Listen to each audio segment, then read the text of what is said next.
ចាជាបឋមនេះខ្ញុំឈ្មោះអនវឌ្ឍនាមានកិត្តិយសធ្វើជាពិធីការនីនៅក្នុងកម្មវិធីដ៏មានសារៈសំខាន់មួយនេះហើយតាំងនាមឲ្យគណៈចាត់តាំងនៃកម្មវិធីនេះខ្ញុំសូមអនុញ្ញាតសម្ដែងនៅការគោរពនិងសម្ដែងនៅកិត្តិយសកិច្ចជូនចំពោះវត្តមានចូលរួមដ៏ឧត្តមឧត្តមរបស់អាដាមលោកជំទាវលោកស្រីអ្នកនាងកញ្ញាដែលជាថ្នាក់ដឹកនាំមន្ត្រីជាន់ខ្ពស់និងមន្ត្រីតំណាងពីរាជរដ្ឋាភិបាលកម្ពុជាដៃគូអភិវឌ្ឍភ្នាក់ងារអង្គការសហប្រជាជាតិវិស័យឯកជនសង្គមស៊ីវិលគ្រឹះស្ថានឧត្តមសិក្សាសិស្សនិស្សិតនិងជាពិសេសភ្ញៀវកិត្តិយសទាំងអស់ដែលមានវត្តមានចូលរួមដោយផ្ទាល់ក៏ដូចជានៅតាម Zoom Conference និងជាពិសេសអ្នកដែលបានចូលរួមនៅក្នុងការ live ផ្សាយផ្ទាល់នៅលើគេហទំព័រផ្លូវការជា Facebook ជាផ្លូវការរបស់ UNDP ប្រចាំកម្ពុជានាព្រឹកនេះផ្ទាល់តែម្ដងគណៈអធិបតីនិងអង្គពិធីទាំងមូលជាទីគោរពនៅក្នុងឱកាសដ៏វិសេសវិសាលនៃការទទួលស្វាគមន៍នៅដំណើរទស្សនកិច្ចជាផ្លូវការនៅកម្ពុជារបស់លោកស្រី Kanni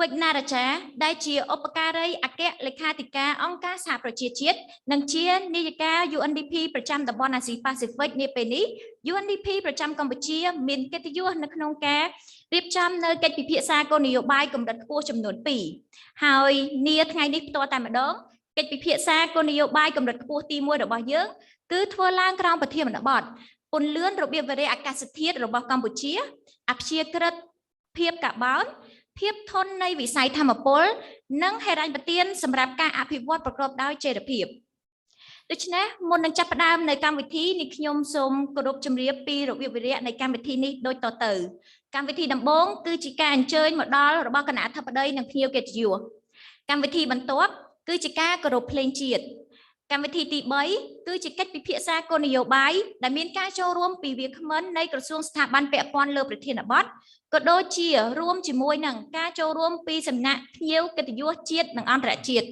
ហើយកិច្ចបញ្ចប់នៃកម្មវិធីគឺជាការសរុបរួមនៃកិច្ចពិភាក្សានិងមតិបេតកម្មវិធីដោយលោកស្រី Alisa Jacker អ្នកតំណាងនៃ UNDP ប្រចាំកម្ពុជាដូច្នេះជាកិច្ចចាប់ផ្ដើមនៃកម្មវិធីនេះខ្ញុំសូមគោរពអញ្ជើញគណៈអធិបតីនិងអង្គពិធីទាំងមូលមេត្តាក្រោកឈរដើម្បីគោរពភ្លេងជាតិនៃព្រះរាជាណាចក្រកម្ពុជាសូមគោរពអញ្ជើញ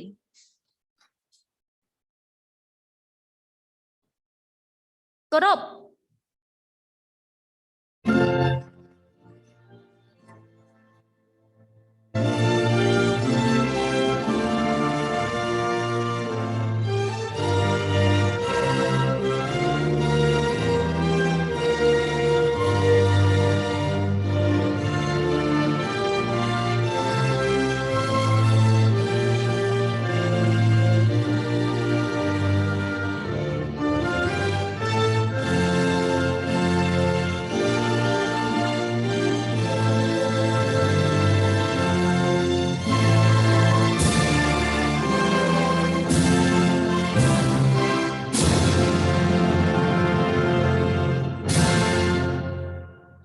សូមគោរពអរគុណនិងសូមសម្រួលអេរិយាបថ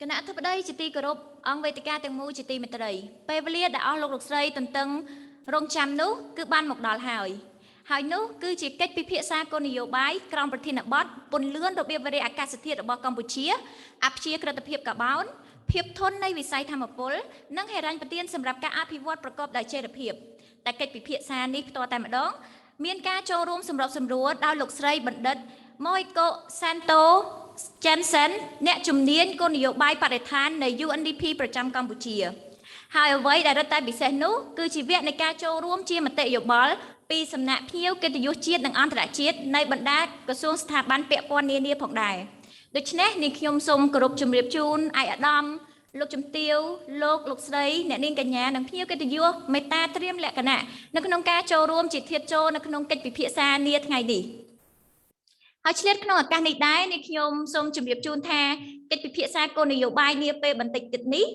នឹងប្រព្រឹត្តទៅជាភាសាអង់គ្លេសដូច្នេះចំពោះភ្ញៀវកិត្តិយសដែលមានវត្តមាននៅទីនេះសូមប្រើប្រាស់ឧបករណ៍បកប្រែភាសាដែលមាននៅលើកៅអីនីមួយៗនិងចំពោះភ្ញៀវកិត្តិយសដែលបានកំពុងតែចូលរួមនៅក្នុង Zoom ផ្ទាល់តែម្ដងសូមបើកមុខងារបកប្រែដែលមានរូបផែនទីសម្រាប់ការបកប្រែជាភាសាអង់គ្លេសនិងជាភាសាខ្មែរផងដែរដូច្នេះ មិនបង្អង់ពេលវេលាយូរនេះខ្ញុំសូមអនុញ្ញាតប្រកល់វេទិកានេះជូនទៅកាន់លោកស្រីបណ្ឌិត Moeko Saito-Jensen ជាអ្នកសម្របសម្រួលនៃកិច្ចពិភាក្សាគោលនយោបាយជាន់ខ្ពស់នេះដើម្បីបន្តនៅរបៀបវារៈបន្តបន្ទាប់ដូចតទៅចាសសូមគោរពអញ្ជើញ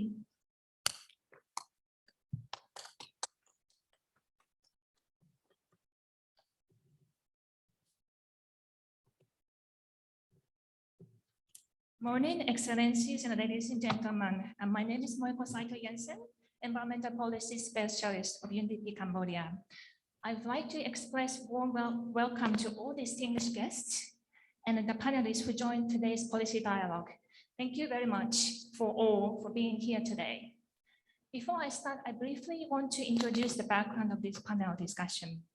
With the recent submission of updates on national determined contribution and long-term strategy for carbon neutrality to UNDP, Cambodia set a clear vision for tackling climate change. During today's panel discussion, we will discuss nexus between the implementation of Cambodia's climate action and achievement of the country's sustainable development agenda. We will focus on the energy sector and ask how just energy transition can be advanced in Cambodia. We will further discuss the opportunities to mobilize financing and investment to scale climate action for sustainable development. This includes the crucial question of how to involve the private sector. Before starting the panel discussion, allow me to introduce our distinguished panel members in the order of the speech. The first is Ms. Kanni Wignaraja. She is the UN Assistant Secretary General, UNDP Assistant Administrator, and Director of UNDP Regional Bureau for Asia and Pacific. She has more than 25 years of experience with the United Nations on the sustainable development work at the global, regional, and country level. The next speaker will be Excellency Dr. Tmb, the Secretary of State, Ministry of Environment, and the second chair of National Council for Sustainable Development. Since Excellency joined the Ministry of Environment in 1994, he has led and managed many projects on environment and climate change. He has also served as the Secretary General of National Council for Sustainable Development. The third speaker will Excellency Khao Ratanac, Minister attached to Prime Minister, Managing Director of Electricity to Cambodia, EDC. Previously, His Excellency was also Acting Director General of Industry and Director of Ministry Cabinet of Ministry of Industry, Mine and Energy. And the fourth speaker will be His Excellency Rosel Lava, Secretary of State of the Ministry of Economy and Finance, member of the Spring National Economic Council, the chair of the Executive Committee of the National Social Protection Council. His Excellency joined the Ministry of Economy and Finance in 1994. He has many roles, among others, he's also focal point for climate change issues. Previously, he has worked at the Ministry of Industry, Mine and Energy. And the last speaker will be Mr. Tassilo Brinzer, the chairman of Eurocham Cambodia. He is the co-initiator of Eurochamber of Commerce in Cambodia, of which he became the chairman in September 2020. In 2021, he became also the vice chair of EU ASEAN Business Council, which represents 63 European countries, companies, institutions, and Chamber of Commerce in ASEAN countries. So please welcome the distinguished panelists for this session. Thank you very much. So now I'd like to ask 2 questions for each panel member. As a moderator, the organizer asked me to do proper time management. So I'd like to kindly request each panel member to spend no more than 5 minutes for each questions. Also, please allow me to intervene if necessary so we can keep the schedule. And also what I will do is that I will go through each question for each panelist. And after that, we'll open the floor for questions. So please have a question ready so we can have a dialogue. With this note, so I'd like to ask the first question to Ms. Wignaraja. As the first panelist, can you please help us frame the discussion why climate action is so important to achieve the Sustainable Development Goals. Over to you. Thank you.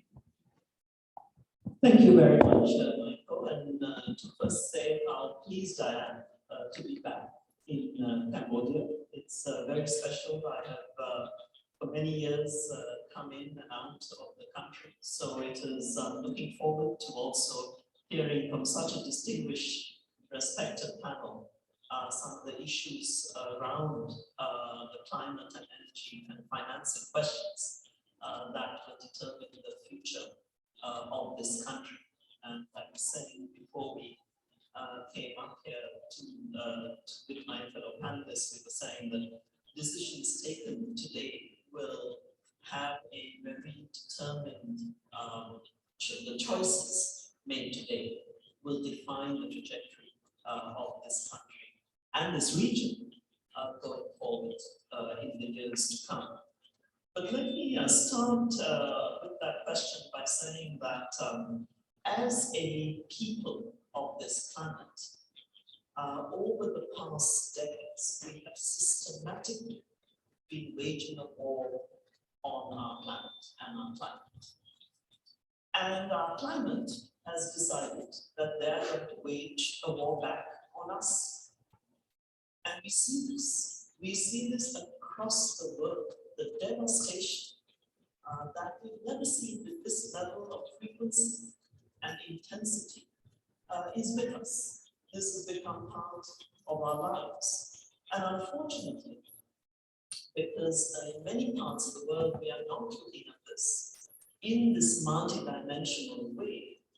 The lives that are being lost are often those who have the least carbon footprint, who are the least able to respond with the means and are being pushed to levels of vulnerability where lives and livelihoods are getting lost at a faster rate and at a larger scale. This is real. This is the data. It doesn't matter which way you cut it. It's the hard truth. If I just look at the economic costs alone in 2021, the low estimate is approximately $300 billion lost to world GDP. I think that's a huge underestimation because if you impute the cost of lives lost, land and assets lost with climate action, or if I might call it climate inaction, then this easily doubles or trebles. We are now with a level of rising food prices and energy prices that the globe, but also our region here in Asia and Pacific, had not seen before. This is a cost of living crisis that again hits the poorest. So framing the conversation globally and regionally, I think is showing the divides within countries growing, phenomenally the injustices and the inequalities, but also within countries and across countries. So the poorer countries are getting hit harder than the richer countries. And that injustice, the global injustices and inequalities are growing as well. So how are we trying to address this with models of development and financing that are not for today? They may have worked for yesterday. I would even say some of them didn't work for yesterday. But certainly, they are not working for today. If you follow the trail of money, it is very clear that the investments are not going to the poorer parts of the world. And when they do come to the poorer parts of the world, they're at such high cost that they are unbearable. So the economic costs that are borne by countries like Cambodia will only rise exponentially each year going forward due to climate inaction and the development, the broken development models behind it. So looking forward, where the glass is maybe half full before I hand back to the facilitator, maybe we've got to learn lessons from those countries that have learned to look at this with multidimensional lenses, where you know you can't just look at mitigation measures alone. That adaptation measures, which are often much harder and cost a whole lot more and require significant behavior and institutional change, has to be addressed, as do nature-based solutions. If you don't look at these three, adaptation, mitigation, and nature-based solutions, as an investment proposition, not as a band-aid that comes after, if you don't look at it as an investment that has high economic returns, but also high peace and stability and political returns, and then the return on the value of life, I don't think we are going to survive the catastrophe that is ahead of us. So if we look at the fact that the projections, all of the science and the data, global projections, are pretty much showing us that half of global GDP will be lost very soon because of the damage to our natural resource asset and due to climate inaction. I would say this is not a north or south issue. We sometimes like to say, oh, the north did it this way, why are they imposing this on the south? I would say for every country, it's an existential issue right now. So if we want to look at this issue from a point of economic health, public health, political health, and the health of our people and our planet, then I think urgent actions need to be taken now. And I look forward to hearing from our panelists how this is being considered in Cambodia. Back to you. Thank you, Kanni. Ms. Kanni highlighted climate change is the global crisis, and also urgent actions are needed for mitigation, adaptation, and nature-based solutions. And Cambodia also is part of the solutions going to be provided. And Excellency Dr. Ponlok has been involved in the national determined contributions and also that long-term strategy for carbon neutrality. So I'm going to ask you a question now. So Cambodia has set a clear trajectory for climate action through NDC and long-term strategy for carbon neutrality. Considering the country context, national context, what are the priority areas for investment that can contribute to the achievement of Cambodia's SDGs? Over to you. Thank you. And I would like to start by welcoming Madam UN Assistant, welcome back, Assistant Secretary General for having time to visit Cambodia. Very good morning to you all, distinguished panelists, dear participants. As you know, climate change is a major threat to socio-economic development of all countries. And despite the fact that we are facing new emerging challenges, COVID-19, geopolitical tensions, we should not lose sight on our effort to address climate change, because addressing climate change will help us become more resilient to those external shocks. So, and we don't have to wait. You know, climate change is happening. People normally think that climate change is a remote prospect. It's no longer the case.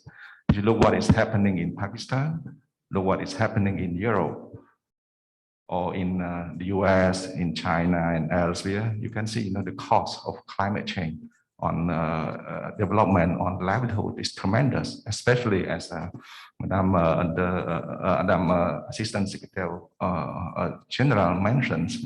I mean, the poor country are the one who bear the biggest brunt of climate impact. So the government of Cambodia takes climate change pretty seriously at the highest level. If you look at our strategy or plan at the national or subnational sector level, you will see climate change integrated throughout those plans. Not that because I mean it is a fancy topic, but because this is an existential threat to us. You know, it will hamper our socio-economic development. And of course, because we are party to the UNCCC, the Convention on Climate Change, and as well as party to the Paris Agreement on Climate Change, we are fulfilling our commitment through developing the nationally determined contribution, highlighting climate efforts, both mitigation and adaptation up to 2030, as well as the long-term strategy for carbon neutrality up to 2050, by 2050. And I want to highlight we are the first country in ASEAN and the second country among LDC, I mean, to submit this LDC, this long-term strategy, and we are the first in ASEAN in terms of setting carbon neutrality target by 2050. So this is very bold action from our government. But implementation is another aspect, you know. We did the costing. We will need roughly 8 million for implementation of our NDC, both mitigation and adaptation. And for long-term strategy, we will need from 500 for now up to 2.5 million by 2.5 billion by 2050. So funding is key for us. And we expect that about 2/3 of the funding will come from the private sector. So the government is very aware that private sector will play a very key role in implementing climate actions. If you look at the new investment law, this provision on climate change project that will be entitled for incentive.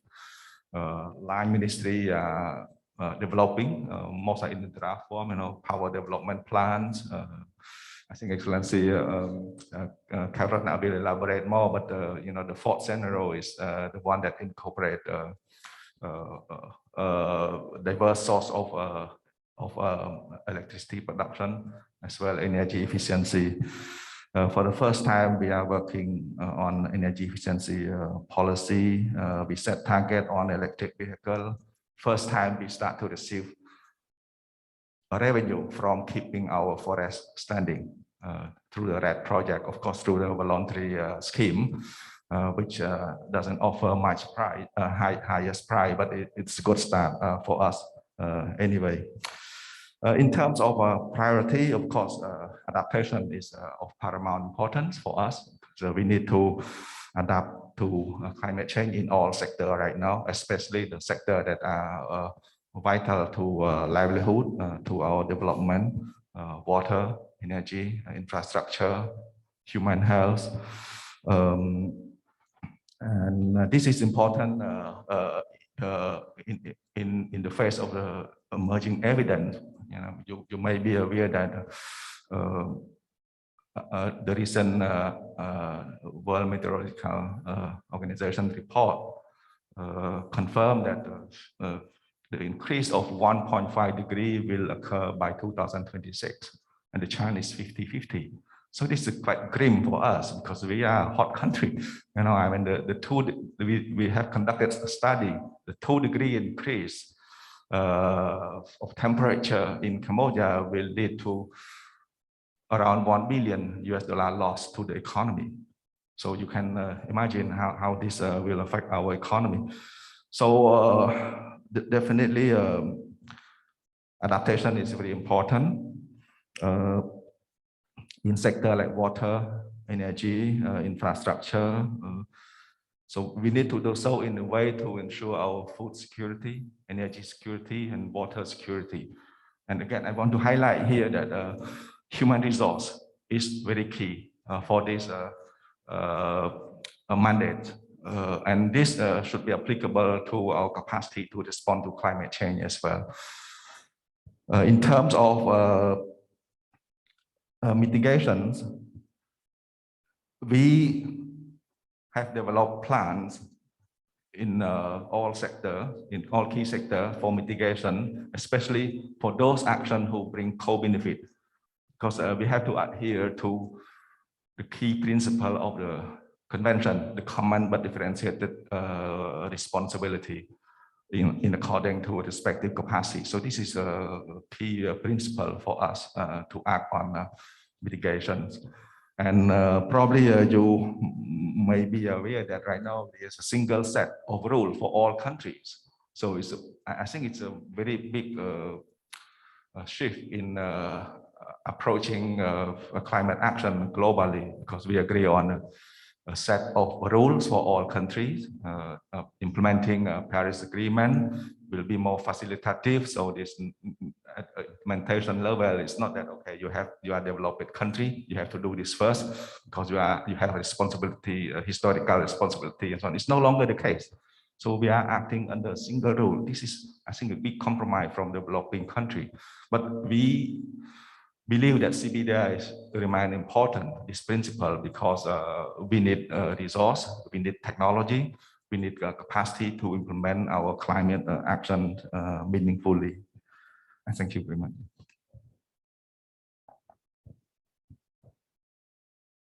Thank you, Dr. Lok. The Excellency highlighted 2.5 billion is required for NDC implementation by 2050, and funding is a key for Cambodia, and the 2/3 should come from the private sector. I will follow up on this point in the following panel. And also he highlighted the priorities, adaptations, and also mitigations, and also highlighted the need for technologies and resources and capacity building. So now I go to the next question. So globally, energy sector plays a significant role in climate actions, and energy sector accounts for more than 70% of the greenhouse gas emission. So this sector is very significant in climate action. So I'm going to ask you, Excellency Carl Ratanak. So at that time, this time of crippling global crisis, the challenges for countries to achieve energy transition. How prepared and resilient is Cambodia at this point? Over to you. Thank you. First, a warm welcome to Assistant Secretary General Kanni and UNDP for organizing this event, my fellow panelists for the opportunity to be with you here, the wonderful audience today in the room, and of course, those who are online. I would like to begin by going back a little bit to our recent history, because I think I would agree quite a lot with Douglas North, who once said that development is path dependent. If you look at our recent history, and you don't have to go very far, it begins from, say, after the Khmer Rouge period, because at that time we had nothing. A lot of people lost their lives. There was virtually no electricity, there was no grid. So we began from ground zero in 1979. And we moved into the transition, the first transition, by trying to restore what we had at that time. And fuel, diesel, and heavy fuel oil was the only mode of generation. We have moved a long way. Where are we today? Today, we use thermal power for only about 35%. Almost 70%, 61% is renewable energy, which basically covers domestic hydropower and a little bit of imported hydropower. So this makes up about 61% in a generation mix. Solar power represents about 12% in installed capacity term. And of course, we have less than 1 or 2% from oil. And a little bit, the rest come from imported of mixed kind. So in a nutshell, our grid today is very green, not compared to, say, more than 10 years ago. If you look at solar and hydropower, it's already a combination of more than 71%. So our numbers speak for itself.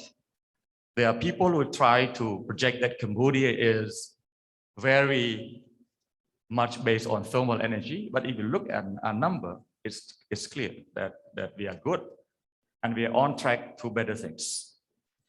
Now, the reason why I raised that issue is to trigger the debate on our obligation as a country, that we look at energy from the point of view of promoting peace and development, but a development that is inclusive, that takes care of our environment. So in the energy sector policy, we look at sufficiency in supply, we look at reliability, we look at national security, we look at climate-friendly investment that will also bring jobs and development that will be more inclusive. Now, when I talk about inclusiveness, I talk about addressing energy for example, rural populations, for women, for health centers, because we had a history of everything was concentrated in the capital city, that only Phnom Penh had the least cost electricity supply, for example. And we addressed that starting from 2010, when at that time only 34% of Cambodians would have any kind of access to any kind of electricity. Today, we are proud to say that we are almost 99% of our villages electrified. Almost 90% of all households in Cambodia are already electrified. And we have been able to reduce the cost. And the people who benefited from this the most are the women, the rural population. And to us, this makes a lot of sense, because after all, we go after energy, not only to provide light and power some industry, but light and industry and commercial foundation that address the equity issue, gender issues, and the inclusiveness of our entire population. And this is the way we go forward. So what is next? According to our energy master plan, taking into account our commitment to climate change and nature-based investment that we want, our master plan that is being contemplated from 2022 to 2040 will look at doing what we can to raise the level of renewables energy into the generation mix even further. Now, Cambodia is probably the only country of the Mekong country that put an official position to COP26. And this came from us. Our recommendation were three. One is that Cambodia would not develop any hydropower on the Mekong mainstream. Of course, hydropower is clean energy, it's renewable energy, but we also have to address other complex issue of the Mekong, of our fishery resources, and not to mention some of the ethnic groups that will benefit greatly from the resources that they have for years and for generations. So our official position is that we are the only country, I think, correct me if I'm wrong, that country of Mekong that will not develop any hydropower on the Mekong mainstream. And we have also put forward an official position that Cambodia will not develop any additional coal power plants. Whatever we have signed, whatever we have implemented, stick to it, and we will not do anything more. And the third approach would be to raise to the maximum that the grid can sustain the level of renewable resources that we can add. Namely, we're looking at solar energy, some good hydropower, and when I say some good one, we're going to be focused on trying to see which hydropower that are the least damaging to the environment. So we're not going to address any hydropower. Actually, we're going to take only some of the good ones that have the least damage to the environment. And solar energy will be at the core of our strategy. To do all this, and also to protect our core value and principle of inclusiveness and equity, we try to do all of them by not raising costs. And that is very important, because people who like to go cleaner tend to forget that cleanliness comes with a huge cost. And today we talk about resilience, which is a big topic. Now, to those in the audience, I may want to distinguish two things for you.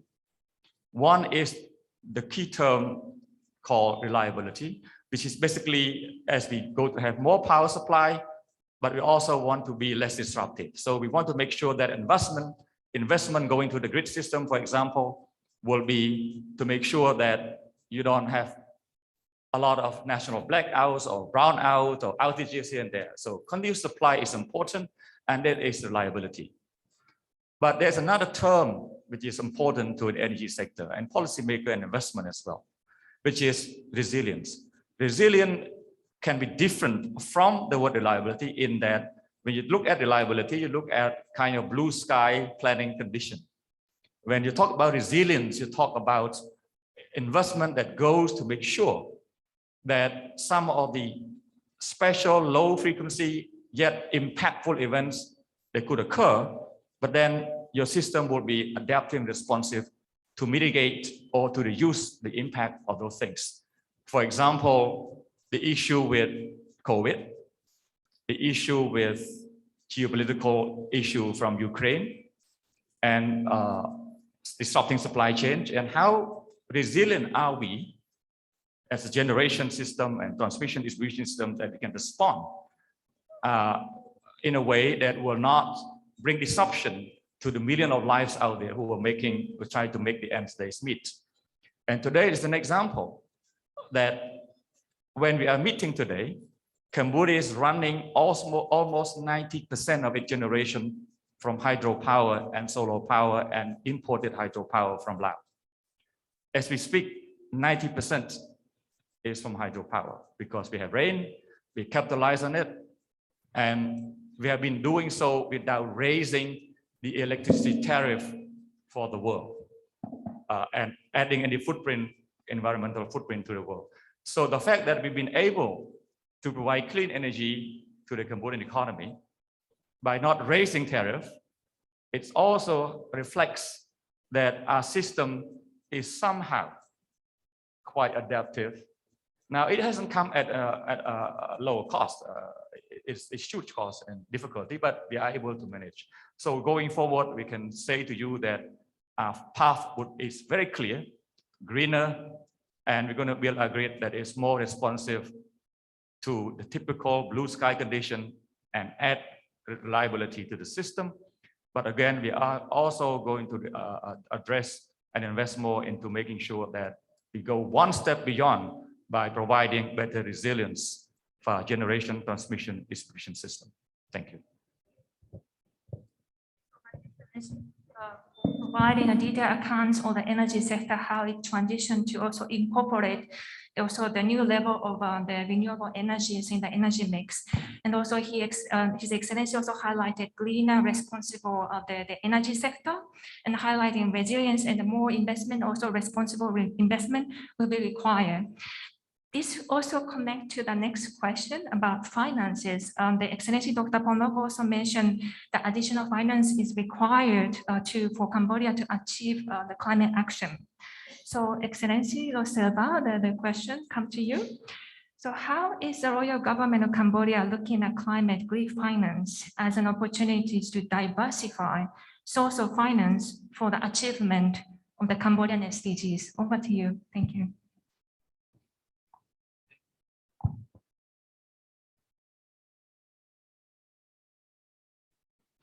Thank you very much for the question.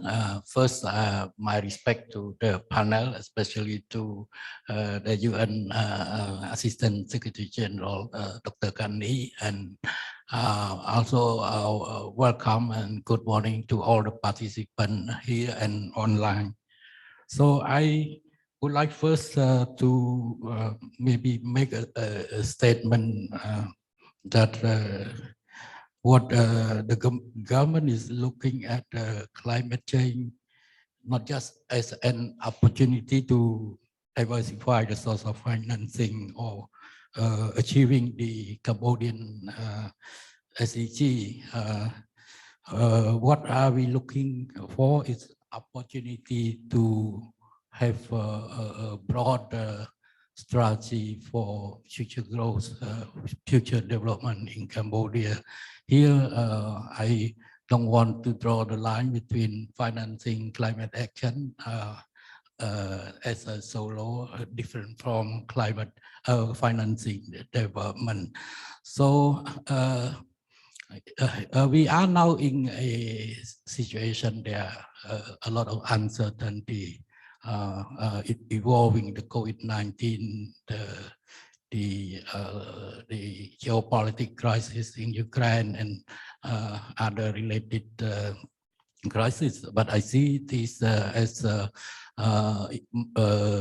one more impetus or driver of the shift, maybe a shift from our previous development paradigm to a new one that we're going to bet on green growth, on and climate finance will play a critical role in the new development paradigm. Here, back to Cambodia, though COVID-19 pandemic has seen reversal of some of the development gain made in Cambodia, but we see this as an opportunity to rethink about our development approach. And it is very evident as reflected in the recently launched recovery plan, which is called the Strategic Framework and Program for recovery in living with COVID-19. So the third component of the strategy focus on resiliency. There are very specific action, very specific measure to address this issue, and I very convinced that next year when we have a new government, there would be a new political platform and new round of 5-year plan. I think this will be advanced further, and climate finance will become the driver of the development in the next 5 years and beyond that. We believe that there is an opportunity to mobilize climate finance to address or reduce the vulnerability of economy and society. But at the same time, we think that in a way that we set green and low carbon growth trajectory for sustainable development, create opportunity. And I understand my next speaker will talk about this, especially business opportunity after my remarks. So it's not just about financing climate action, but it's about creating business opportunity.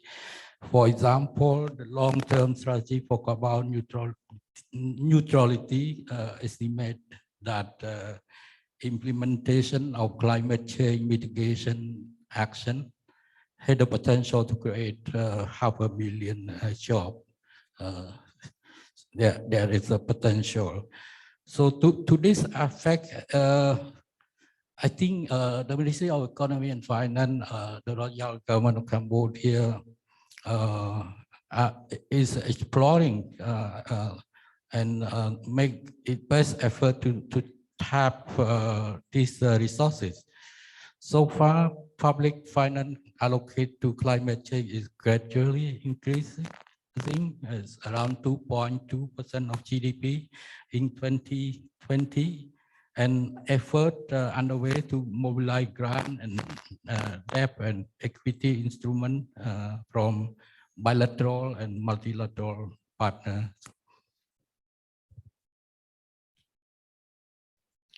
In addition, climate or green finance is an opportunity to fill up the gap in funding for development.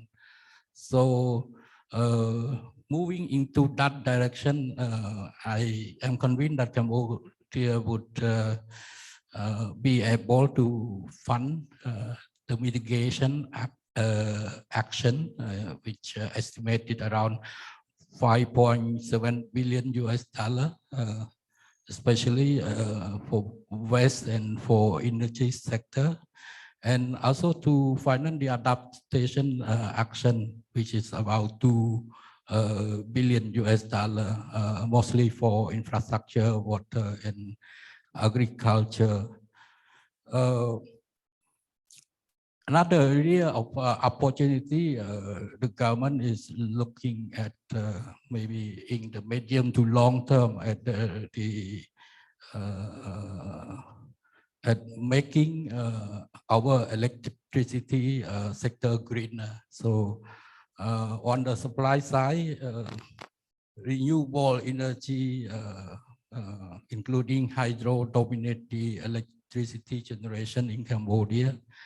As mentioned by Excellency Yករដ that occupying a share of 57 of installed capacity in domestic power generation in 2021. But on the supply side, there are also a big opportunity with regard to the very soon launch National Energy Efficiency Policy 21-2030 to systematically promote the efficient use of electricity to conserve the energy by 2020. So the country advanced very well in positioning in the international carbon market, and I think there are good progress in this direction. So my last point, I would touch quickly on the next step. What should we focus our effort?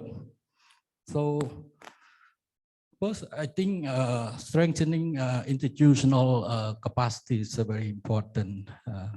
If you want to tap green finance or green resources, we explore different options, and you are aware of the government recent initiative, the issuance of a first ever government or sovereign bond, this an area that I see the opportunity to go or to issue green bond. There are efforts with the credit guarantee scheme and the financing with two state banks. We are now working together with our development partner to maybe to move in that direction, especially in terms of getting access to green or climate funding. Last but not least, in the government, we are working together on the integrated national financing framework, and this would set maybe a medium long-term framework for working together. The second priority, I think, is to enhance the planning for financing. Cambodia has made progress in terms of streamlining climate action and green economy into development and policy and planning, but we need to work harder, especially to come together. And for your information, in the Ministry of Economy and Finance, we discussing how to make public finance greener. So their consideration to look at policy priority as well as to set some criteria or indicator how to guide green development, especially with regard to the implementation of public-private sector partnership. But last but not least, I think it is important to use climate financing in a strategic manner, because when we're talking about financing, it's not just about funding, it's about planning or making effort to influence or to achieve a policy objective. So using financing as a core of a development strategy, I think we can influence the way how the economy operate, or even further to influence the way how small business operate or grow up. So I would end here, and I would just want to conclude by saying that it is a paradigm shift from a kind of Washington consensus globalization or a development based on trade to something more of a greener economy based on technology, but on the something that would be more localized and have more participation by local stakeholders. So thank you very much. Back to you, moderator. Thank you very much, Excellency. The Excellency nicely ended with highlighting that the importance of climate financing and also the role of private sector is very important. So I go to the next the speaker for the question for the private sector. So, Mr. Brinzer, what are the opportunity for the private sector, international or national, to invest in climate action in Cambodia? Over to you. Thank you very much, and welcome everyone. Kanna, thank you for hosting us here today and giving us the opportunity to present EuroChem and also the private sector's view here. EuroChem is the today largest, I would say, international business organization here in Cambodia. We have roughly 300 members, of which a good 20% are probably non-European. So that is Cambodian and international. We do also have large Chinese companies. We do have leading Cambodian conglomerates as members. At EuroChem, we have elevated green business and the endorsement of a ASEAN or Asian Green Deal, if you want, as at the top of our agenda in the last 2 years. It's very, very important for us to continue to advocate for renewable energy, for sustainability, for a circular economy. As such, we have, as Excellency Tin Pan Lok has mentioned earlier, the investment law. We have been very engaged in the process of drafting this, and we have also been very, very engaged in adding sustainability incentives in this law. I think it's paragraph 18 and 19. But sustainability, renewable energy investments, waste to energy, circular economy are now eligible for qualified investment project incentives.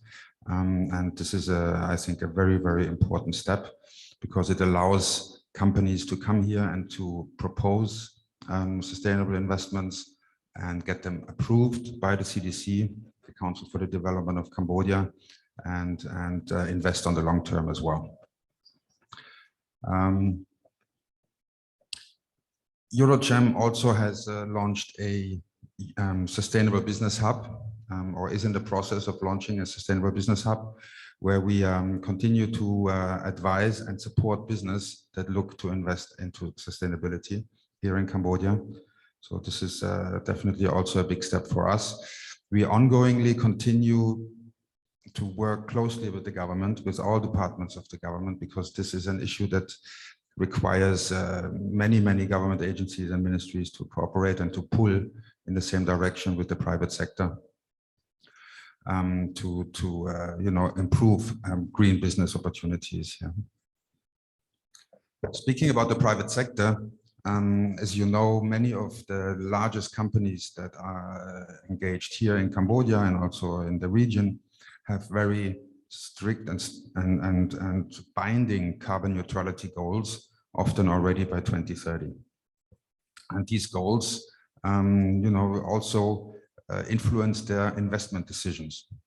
A country that can provide renewable energy to special economic zones, to industrial areas where these factories are, will be favored.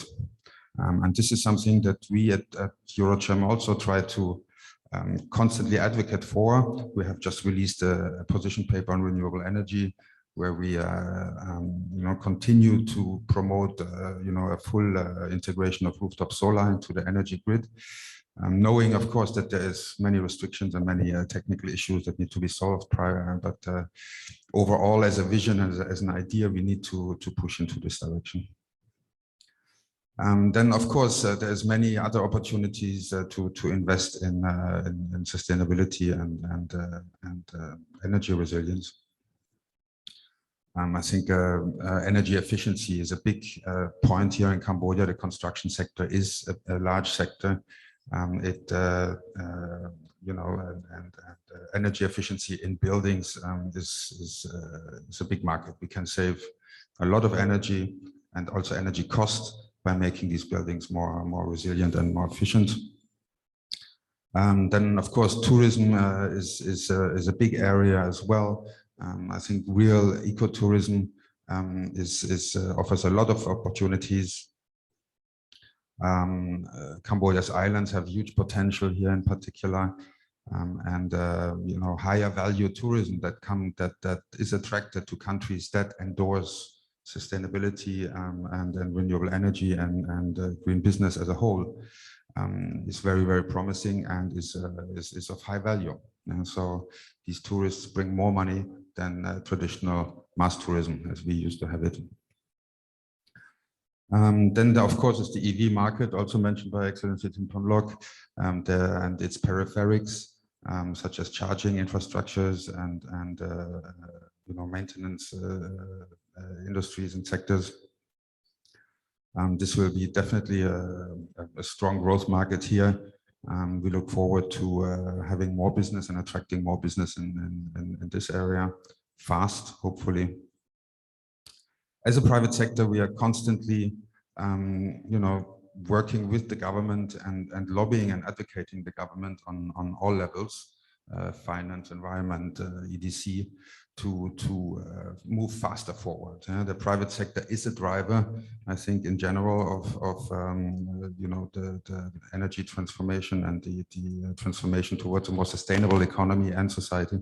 So as such, we are always kind of trying to work with the government, but also to try to push further, right, and move the boundaries a bit up.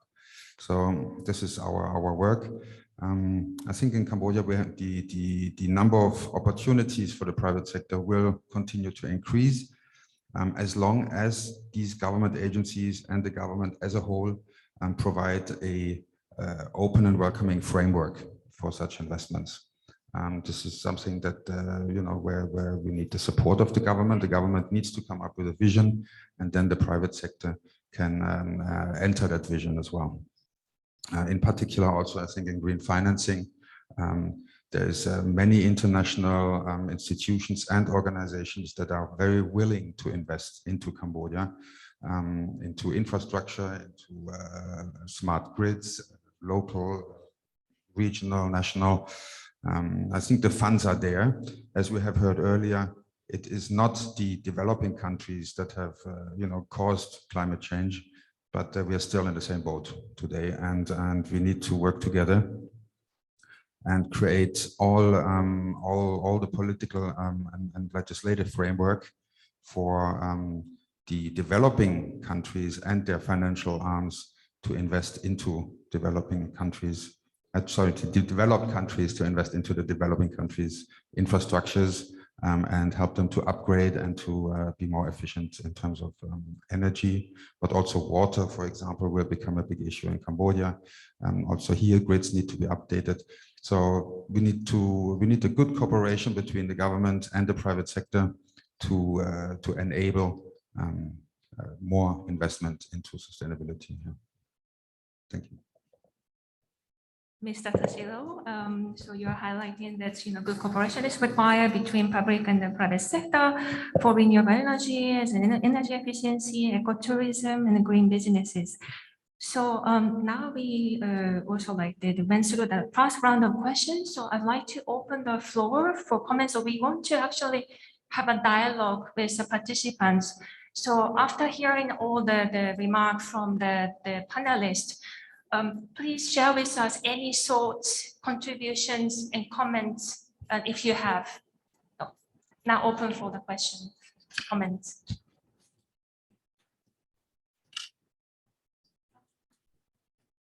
Gentleman over there was the first. Please, please introduce yourself as well. Yes.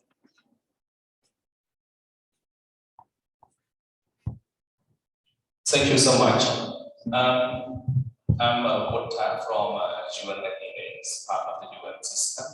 Thank you so much for the invitation for the UNDP policy dialogue. Thank you so much for your intervention regarding to the climate change, financing the climate change, and also the actions.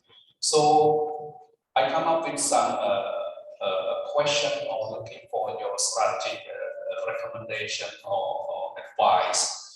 You know, while the economic developments, we can see about the climate change. But during that time, the social issue is remaining.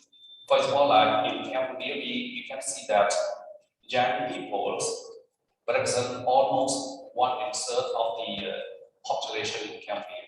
It is about 30% of the young people in Cambodia.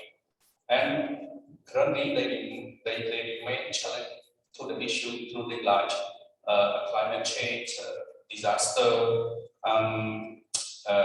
exposed to the human trafficking, drop out school, including like they have a limited knowledge on family planning, limited understanding on the sexual reproductive health, and also comprehensive sexuality education, and including other issues that still remains. I believe that sometimes we talk about our strategy, yesterday, but it's not, this may valid for today or for tomorrow. And also because of the economic change growth, so I think that the issue we need to discuss and also looking for the solutions. So my question would be looking for your advice.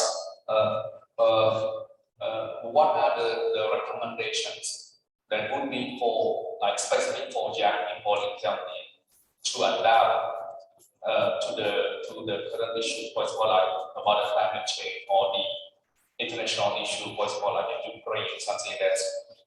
So what is your recommendations would be especially for young people in Germany that they can prepare or adapt to the current issue or the tomorrow issue?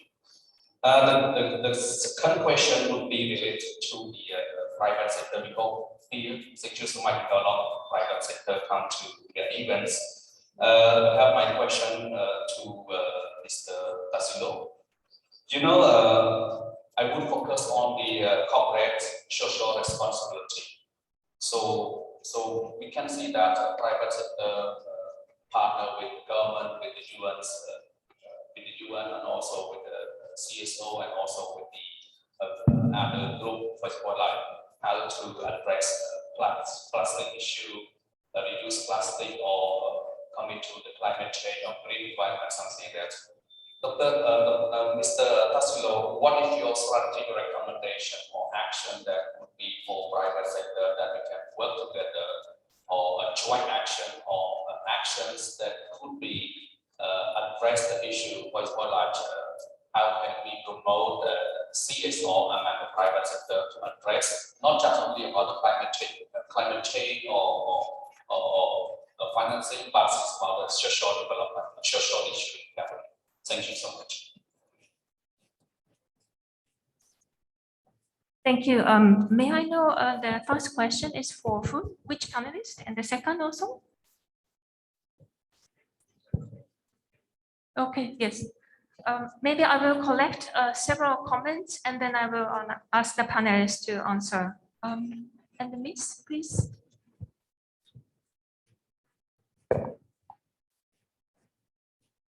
Good morning. It's a great pleasure for me. I'm Supon, the National Director for Oxfam in Cambodia. It was quite an enriching session this morning to hear from esteemed panelists on how Cambodia is preparing ourselves towards a neutral carbon and really resilient to our energy sector. And I'm so pleased to hear that we have a clear pathway toward the change. But I have a couple of questions for first to Excellency Ruselava and Excellency Tan Bun Lok.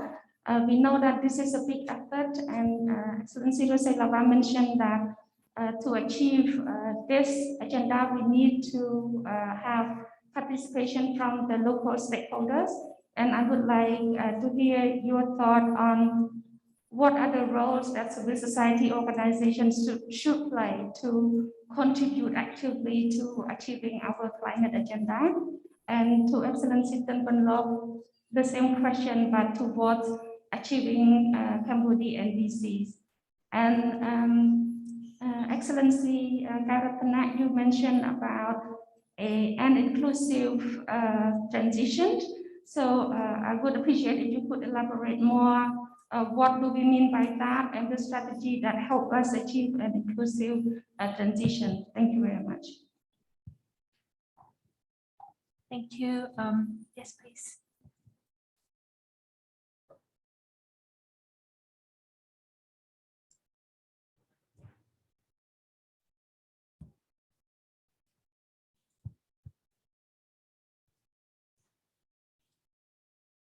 Your Excellencies, distinguished panelists, ladies and gentlemen.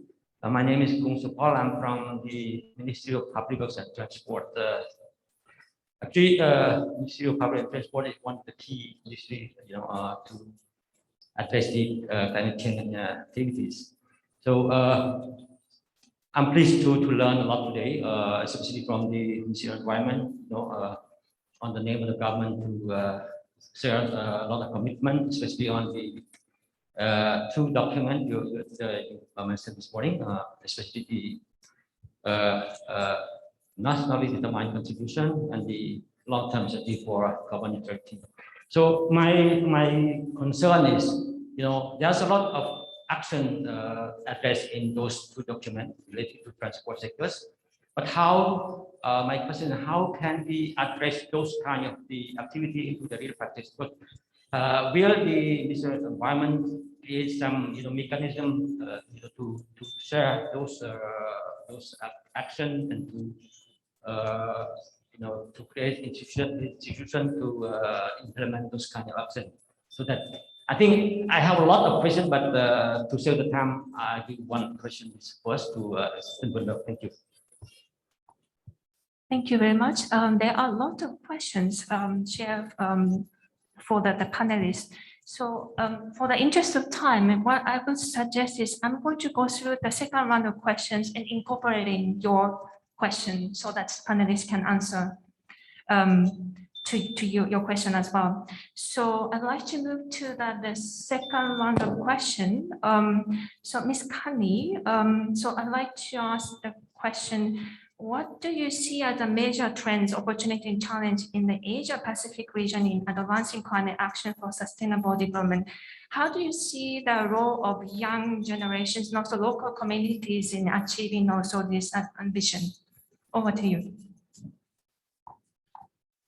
Thank you. And I'd like to also pick up on some of the issues that just came from the floor, but also some of the amazing reflections and information that I'm picking up from our panelists, and I really appreciate that. First to say, and I think it was His Excellency Rotanak that mentioned it, that grids the Cambodia grid, Excellency said, is getting greener. I think across much of Asia, we are seeing that. It's just extremely slow. And the question is, what can countries do and learn from each other to accelerate the pace of the getting greener? And it's both the grid and off-grid solutions. So it's often we will hear countries say in our region that the grid cannot carry, does not have the capacity to carry more green energy. Fortunately, that is not the case in Cambodia. I think the Cambodia grid is a sturdy one, if I might say. It's relative to some of its sister and brother grids across the region. So it would be interesting to hear if in fact it can carry more, and the balance even gets rapidly increased vis-a-vis the fossil fuel fired energy, vis-a-vis green sources of energy. And that would set it up as truly a model to follow and a demonstration to follow heading into COP, the coming COP. The second is, and picking also from a reflection from the flow, and to hear also from the panel on very ambitious NDC targets, and the leadership will present this both at COP, but also will refer this in the upcoming General Assembly. And when I look at that issue of the more ambitious NDC, a number of you referred to what is the costs of that energy transition, and where do those trade-offs lie? And again, to me, when I look across the region, it's interesting to see which countries have put greater emphasis on the issue of energy efficiency, for example. Others have said, well, we've looked at the trade-offs, and for us, it's more about energy access and getting more of our country. So the inclusivity issue plays a larger role. But something now that we're seeing across the board is a return to looking differently at the whole issue of energy security. You see, we had gotten used to saying, well, just like we do with our food, we can hand over our food security, energy security, financial security, because, you know, the supply chain works, regional and global markets work, until the shocks that we are seeing today. So the whole issue of energy security, food security, has changed. And countries are looking to see whether they can re-pivot the balance of saying what can we produce and be in control of at home. Now, I hope in that discussion that what we look at is a very carefully calibrated way of managing our natural resources and increasing our efforts to look at nature-based solutions, including on green energy. The other point I want to pick up on costs is that a tough choice, and you know, we have to also accept that these are not easy political choices, nor are they easy fiscal choices. But there are countries way ahead of the game now on saying we have to remove both the perverse incentives that do not allow both our public sector and private sector to breathe in this space and move in the directions that they should move, but also to take the pressure off national budgets, which are carrying huge subsidies on fossil fuels. And for UNDP, we've been saying, look, we understand the need to keep the cost of energy low for the poorest households, but that can be targeted. That can be done differently to manage the cost of energy for the poorest, most vulnerable communities and households. It does not mean nationwide subsidies where rich industry and the wealthy also carry that, and therefore it becomes a regressive policy that is the burden then carried by the poor. So targeting that better is something we've been seeing across countries. The other point I want to pick up is, interestingly, I think both from our private sector colleague, but also from His Excellency, from Mr. Ponlock said, as did Mr. Brinzer, that much of the transition here and the cost of this, the financing of it, will have to be 2/3 of it from private sector financing, and hence the global markets. The issue here would be, and while we agree that this is going to be the reality, that the cost of money is getting higher and higher. We see interest rates going up, we see a global recession, and the ability then for Cambodia to borrow is going to get tough. So it may be now, today, easier, or at least the weight can be carried, the debt burden can be carried, but very fast we've seen other countries in the region just fall off a fiscal cliff because they haven't been able to pay off their energy bills, nor carry the debt burden that they're in. So for UNDP, it's been very important to do this work to support carbon markets, to look at the new, I think it was maybe His Excellency Rosse Lava who talked about this, or maybe it was also the issue of green bonds and non-debt instruments, nature-based swap instruments that need to be part of the mix. And valuation of natural assets is going to be a critical piece of this. Let me close my reflection with a very powerful concept that has to be practiced, which His Excellency Rotanak referred to, and that is this issue of resilience. We found in our region, with all of the studies done now, that the countries that were able to best respond to the COVID pandemic, and we're going to have many more pandemics come our way, are countries that had invested for years in primary healthcare. At the end of the day, it was a trust in primary healthcare systems that allowed those countries to respond fast. And here I was amazed at the vaccination rates, for example, using primary healthcare systems. It is not much different on the energy equation. So to me, the sustainable development, the ability to match up that war we are waging with the climate and the climate waging war on us, to me, we would, as a UN system and as UNDP, bet on green jobs and greener growth. And that includes it being driven by greener sources of energy, because at the end of the day, this is what will protect livelihoods and protect human security. Back to you, Margaret. Thank you, Ms. Kanni. And also highlighting the resilience is a key word. And I also hear green growth has been mentioned by the older panelists. Also highlighting green source of energy. So I was, with your permission, I'd like to also change the order of the intervention. Now that we are talking about energy, and I'd like to invite the Excellency Karl Rotanak to also share the reflection on the comments that's the address right now. Over to you. Thank you. Thanks so much. Thanks to the audience once again. I'd like to start with a follow-up comment on the Assistant Secretary General just mentioned.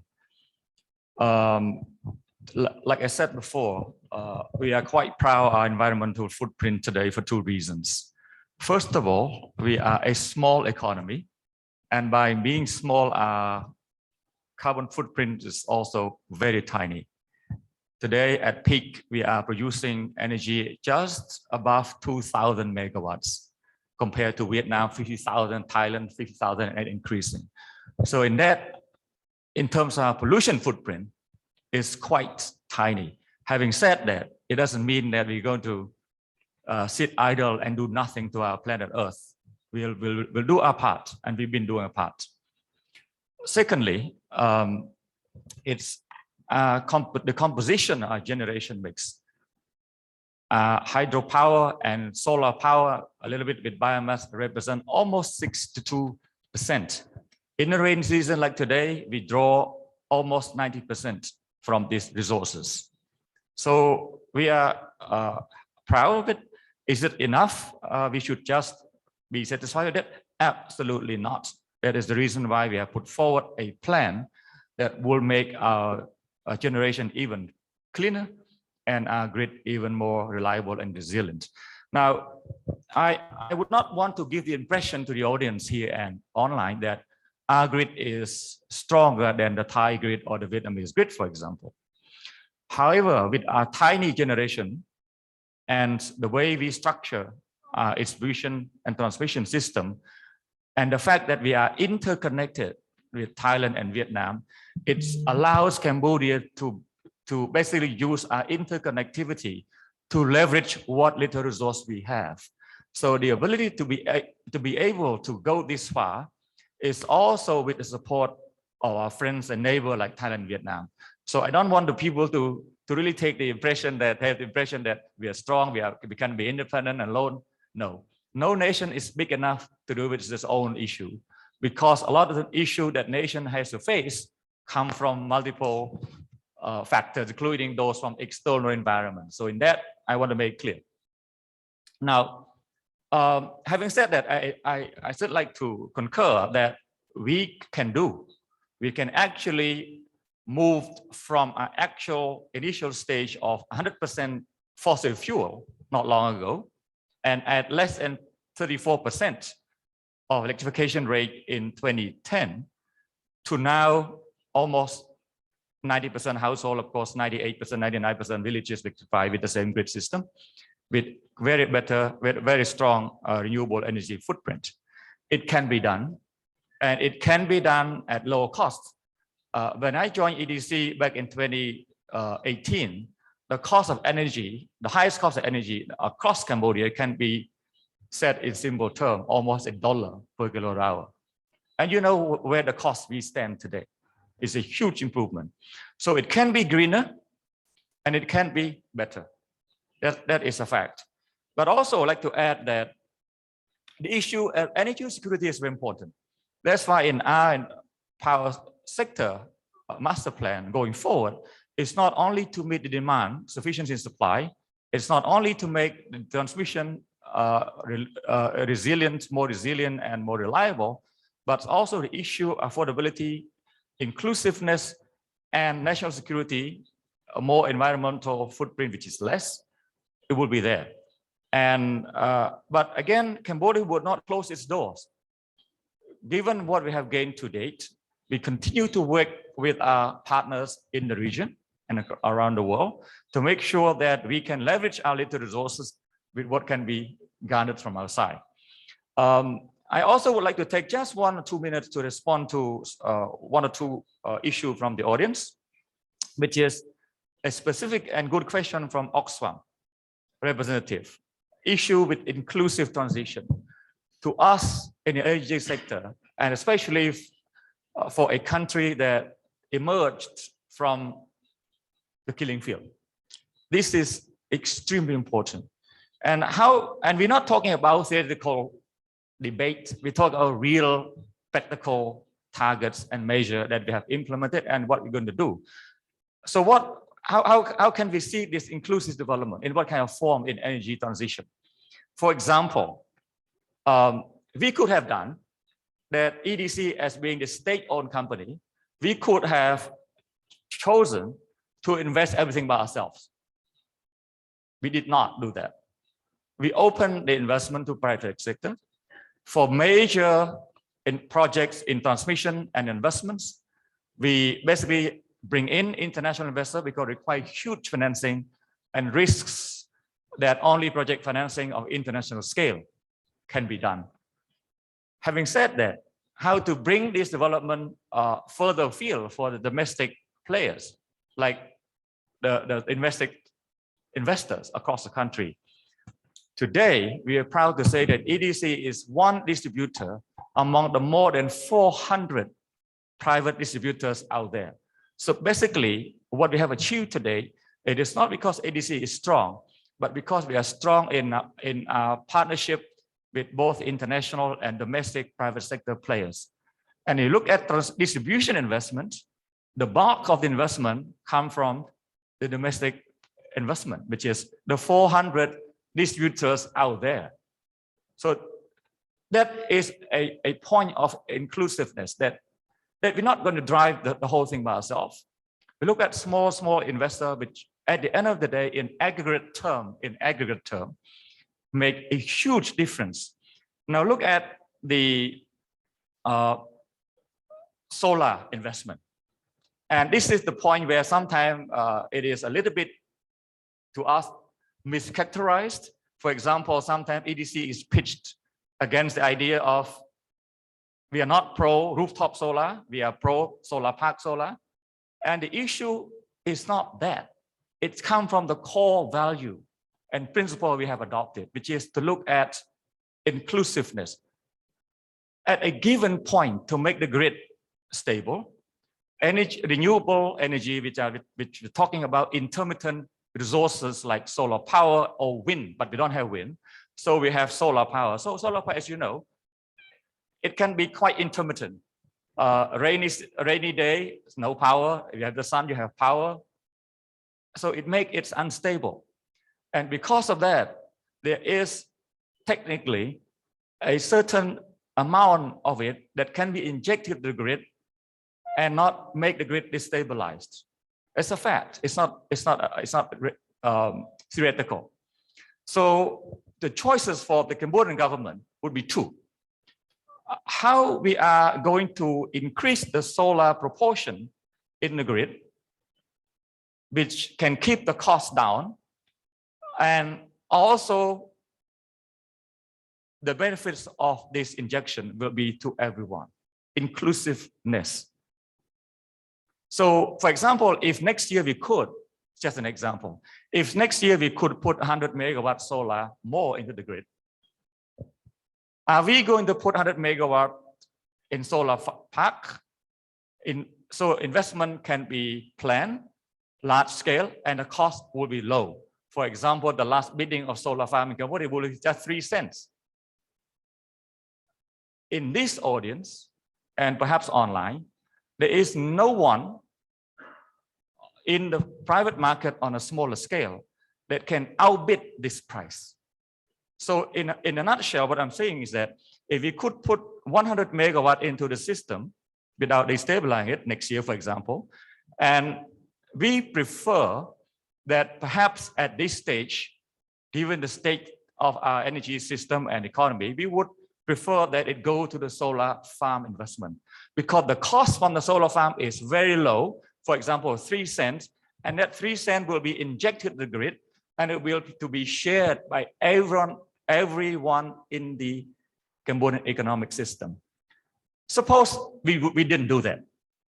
We allow individuals, rich people, powerful people, to put the 100 megawatt on their rooftops. And who would benefit? You could say, in theory, that yes, it's clean. On that note, we are the same. But the benefits that come on this rooftop, say to perhaps 10 individuals, for example, factories or even their villas or resorts. But this solar power go to the benefit directly to those 10 individuals. And who's going to pay for this? It's the rest of the Cambodian economy, because they have to stand up and do the backup power to stand by and help the solar rooftops in installation when the sun is not there. So just to finish, just one last minute, that is reflected in our energy policy. If you put 100 megawatt to the solar park, cost is low, and we share with everyone.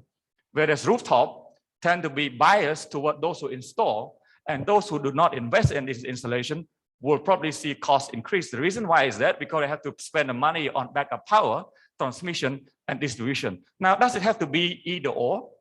Perhaps not.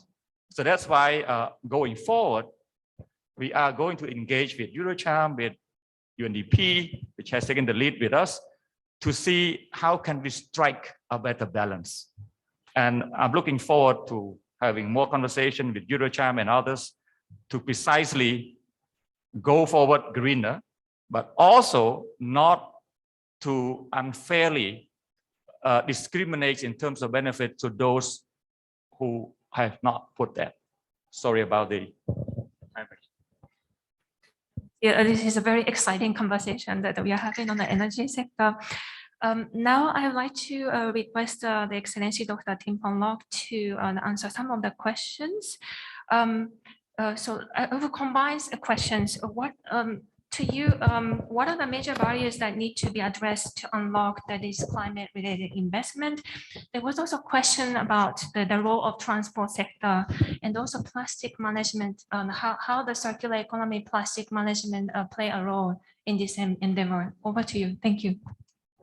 Thank you for the question. I think. In brief, I would say human resource, technology, trade and finance, and probably also the enabling environment, which are linked to creating a standard, guidelines, or the legislation and so on. Cambodia still has the capacity gap in human resource and technologies, which affect us in attracting and mobilizing investment. Because we need to promote education in green job, training both at the skilled labor and expert. First of all, now, I mean, if you want to push for more renewable technology, storage, and so on, we don't have people to do that at the country level. So human resource is really important, and along with that, also credible research, to provide evidence that the option that we propose will be economically viable, in addition to climate benefit, environmental benefit. On the technology front, we need better access to innovative and green and climate technology so that we can leapfrog to low carbon technologies when possible. Developed countries have an important role to play in this regard. And part of the commitment, this is as part of the commitment under the UNDP technology transfer, because we cannot rely solely on the market. Of course, some technology can be implemented by private sector under the current status. I give an example, for example, LED light or air conditioned inverters or electric vehicles. But if you want to move further, I think you need to provide support. For example, storage is expensive right now, or like a lithium battery, large scale one is expensive, or the technology that emerge also are expensive, water treatment and so on. So this you cannot rely just on the market mechanism. Trade is also a powerful driver, and while demand developed countries markets gradually raise the import standards to favor low emission products, I think it's really important to provide support to developing countries where manufacturing are located. This is important, in terms of provided technology, maybe gradual or differentiation in the trade scheme. For example, this EU carbon border adjustment mechanism, probably it's maybe cannot be applicable right away for least developed country. So this need support for us as well. And finally, on the finance, we have been quite successful in raising international public climate finance, and as well as our domestic finance. Right now, our latest figure is about 600 million plus per year, but the need is much more than that. If you look at the figure that we have estimated for implementing NDC and long-term strategy, is much more than that, of course. And of course, we intend that the private sector will play a key role, but we also expect that developed country honor their commitments to meet the target. This is a kind of moving target. Right now is again 2023 to reach 100 billion per year for climate change funding, mainly through the Green Climate Fund. And we have difficulty in accessing, for example, the Green Climate Fund. It originally it still was designed for direct access, but it's not that easy for country with limited capacity, to apply the same requirement for anyone else. to get the funding. So far, we just have one project for value chain project, and thanks to the ADB as implementing partner to get this project.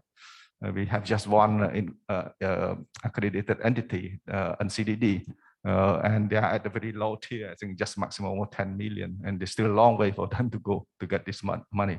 So there's the urgent need, I think, for simplified requirements, procedure for least developed country to get financing, and I guess my colleague from economy and finance can elaborate more about that. But finance is very crucial for us to implement all the action plans.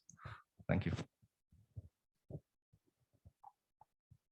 Thank you, Excellency Dr. Pollock. Noting the finance and the question come to you. Also, there was a lot of mentions about the role of private sector and the two sides of investment required to implement long-term strategy for carbon neutrality to come from the private sector. So what is the government plan to attract private sector investment in climate action? Thank you. Thank you very much. You hear me? Hello.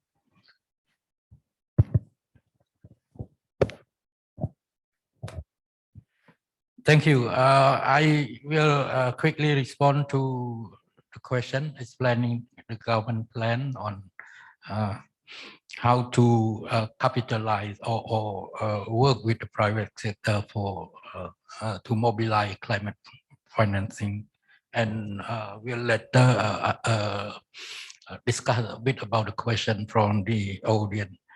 First, I think we need to institutionalize the incentive that provided under the recently adopted investment law. So I understand that CDC is in the process to develop the sub-degree, and so the government and private sector need to work together how to make those incentive work and work for the objective of the direction that we are talking here. Yeah. Also, I think in the recovery plan, there are also many activities that are related to climate change action, and as well as financing aspect of green financing aspect. So we are working on that and try to operationalize and follow up on that. The second set of issue, I think, the item in our plan is the effort to mobilize funds from different sources, and one of that that we are currently working on with the Ministry of Environment is access to green global climate fund. Right? So it's around 100 million facility that can provide to the domestic bank in Cambodia. So we need to identify the designated bank, and also need to work out the arrangement how those funds could be accessible, and also how to channel those funds to the area that promote green growth, green development. So I see that big opportunity to work with commercial bank as well as work with businesses in Cambodia on the green aspect. Third one, I think it's about the development of capital market or financing arrangement to support development. As I mentioned in my first intervention, there are efforts to issue the government bond. Yesterday we made the first issuance of the government bond of around 100 billion real. But the outcome quite disappointed. We get only half of that sold But nevertheless, I am very optimistic that moving forward, we can have a strategy that would attract more investors, because now we limit to only commercial bank, but later on we will roll out and target other stakeholders like the insurance sector, or even move to the secondary market that would have more demand on that. But here I want to indicate that this one is an area that the government also have a very clear vision and clear objective in terms of incorporating the green finance into that planning and strategy for sovereign bond issuance. But at the same time, as we introduce new initiative, we are building the institution. So we engage with partner in the country, as well as we engage regionally and globally. So we get full support from the UN agency. Recently, the visit by UN CDF chief, the executive secretary, we have a good discussion and have a very complete follow-up for the support. Also in ASEAN, we have several facility or project going on, especially with the ADB on catalytic green financing, and that also provides promising facility to move forward. So there are a lot of good progress, good elements going on, and so I think the next step we need to consolidate those efforts, or maybe institutionalizing those efforts into something that we can engage a stakeholder and make a bigger impact on the development.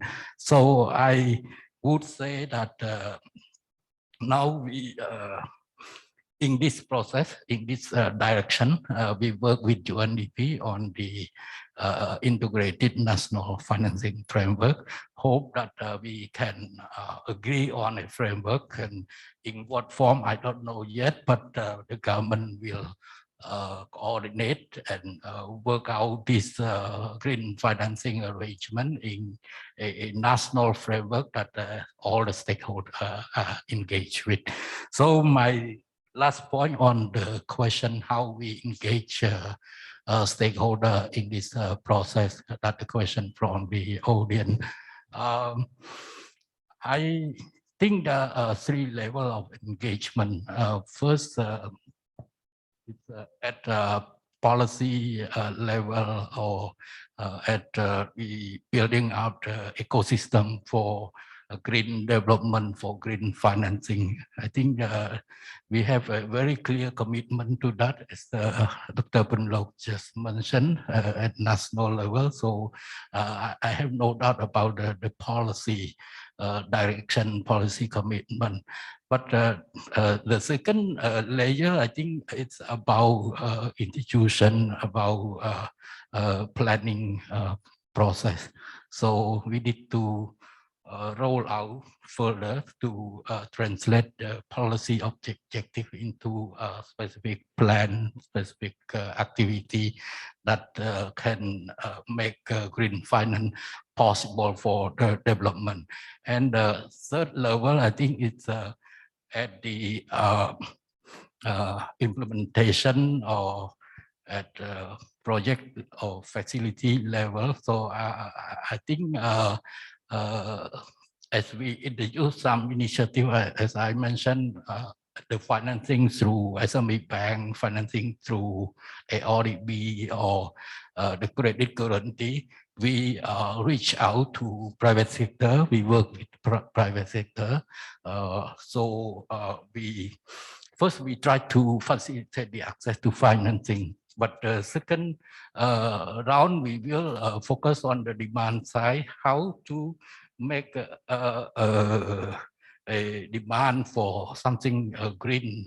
So we build the capacity of the small, medium enterprises that our target, to get them aware and of the opportunity, also build their capacity to access those kind of financing. So there are many stakeholders, the government, the development partner and private sector, especially not in financing, not just bank, but also the people who are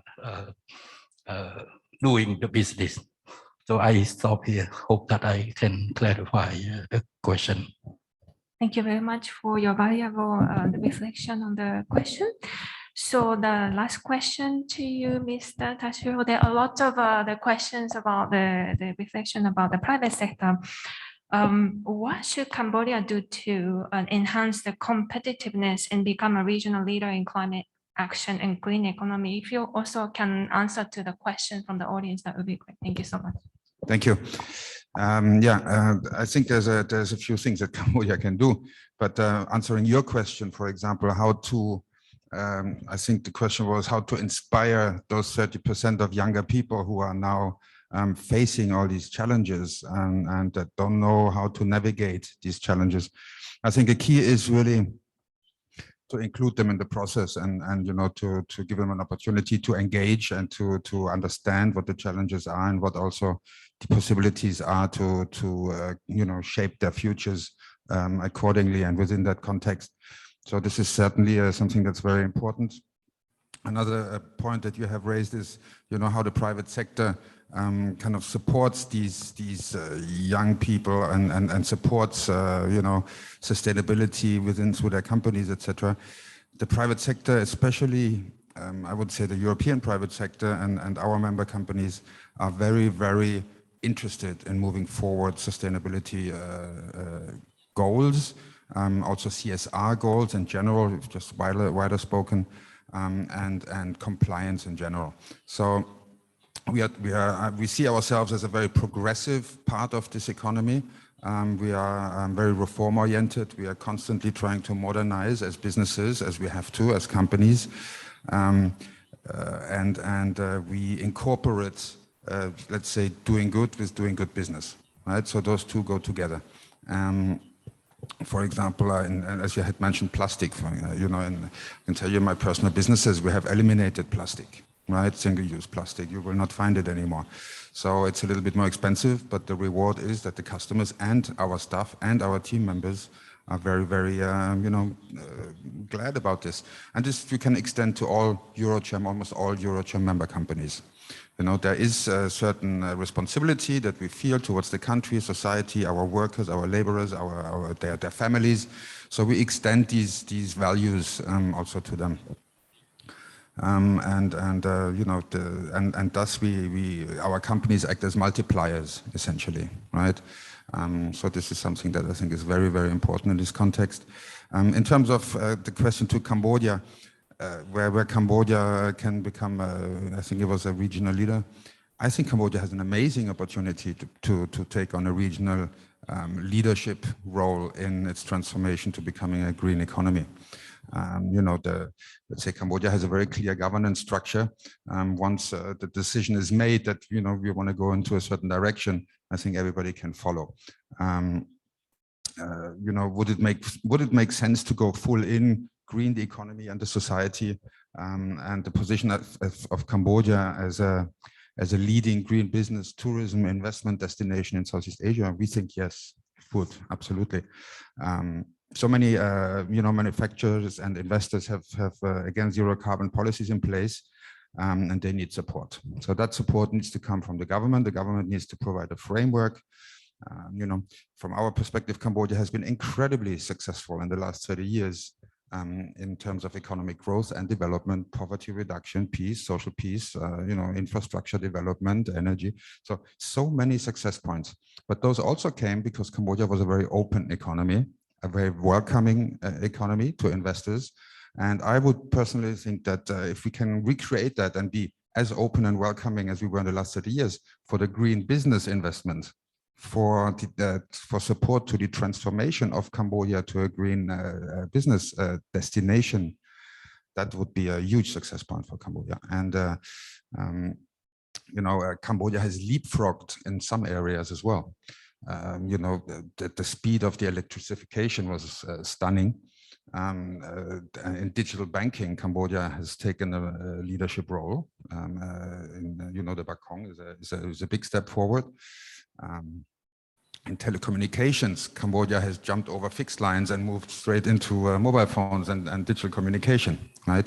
So I think that also here Cambodia, has a very, very good opportunity to position itself as a green investment destination in the region between Thailand and Cambodia, integrated in those two countries, and really open to investment in these sectors.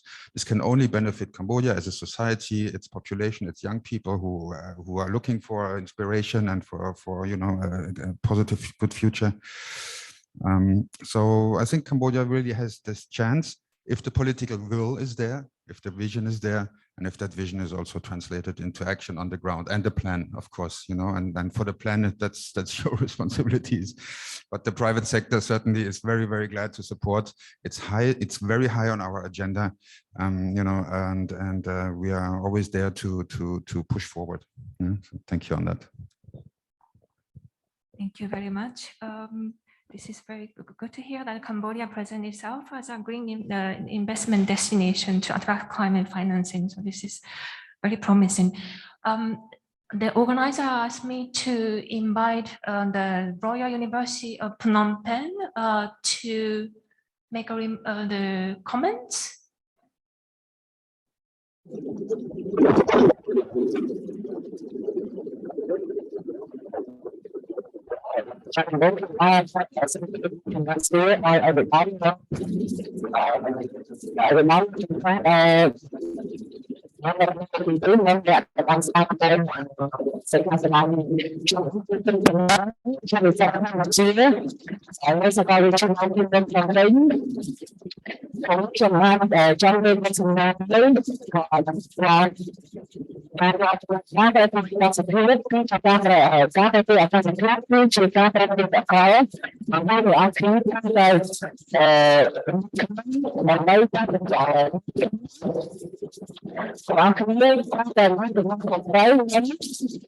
các thành phố ra về các thành phố thành phố chưa thọ tới thành phố mang một tương lai từ đó thành phố đi tham gia từ đó nên lời thành phố tôi được cái thành phố này mang cái chuyện năng cây cái giờ cặp thành phố rất là nặng rất là cần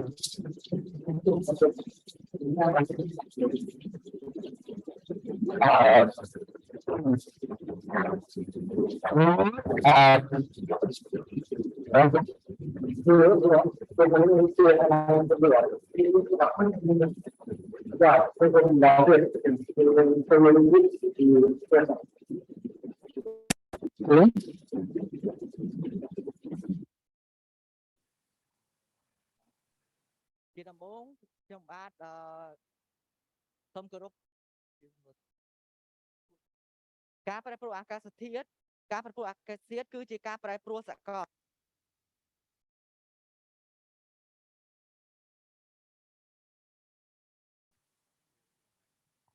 Okay, in the meantime, maybe I can ask one question from the audience, and then we will fix the technical issues. Okay.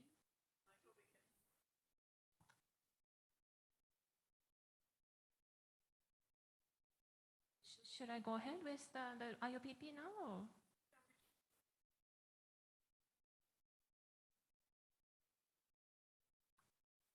Can I request the IUPP to write comments?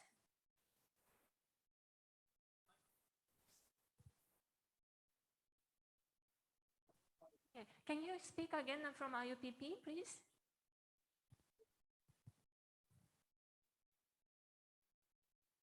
Please go ahead. From IUPP.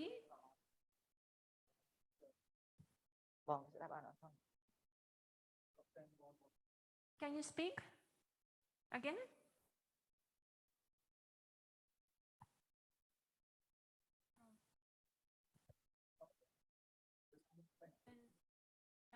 Can I move forward with one question? So please go ahead, Miss. Yes, question. ការប្រែប្រួលអាកាសធាតុគឺការប្រែប្រួលអាកាសធាតុគឺជាការប្រែប្រួលសកល យើងទាំងអស់គ្នាគួរតែមានទំនួលខុសត្រូវនិងព្យាយាមកាត់បន្ថយនៅការប្រើប្រាស់កាបូនទាំងអស់គ្នាប៉ុន្តែសួរថាតើប្រទេសកំពុងអភិវឌ្ឍដែលមានសេដ្ឋកិច្ចកំពុងតែជឿនលឿនតើយើងគួរតែកាត់បន្ថយឲ្យបានអតិបរមាឬយ៉ាងណា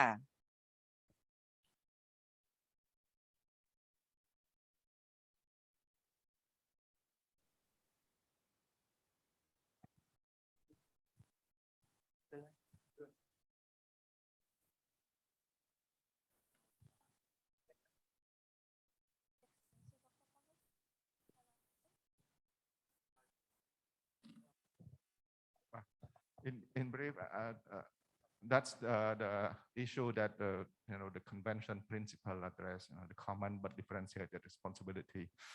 We all recognize the issue, but in the context of historical responsibility, the need for sustainable development and so on.